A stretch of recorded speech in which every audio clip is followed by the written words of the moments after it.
नमस्कार संग मैंने आज गुरुवार और नवरात्र चतुर्थ दिन थिला।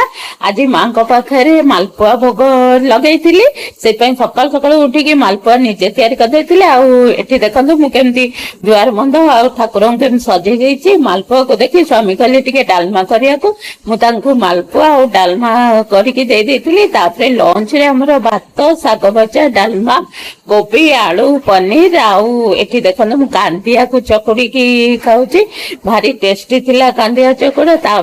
भोज से आज वर्षा होता वर्षा पाग को देखी इच्छा है टे आलू चप खाइबा किंतु बाहर को तो जाइए किनी हेनी से घरे आलू चप छाणी देखो छाणी मो पुओ को आग खाया पुओ खाई तो सब बहुत भल लगे। मुझे आणिकी चा बिस्कुट आलू चप आ पकोड़ी दीटा धरिकी बस जाइली।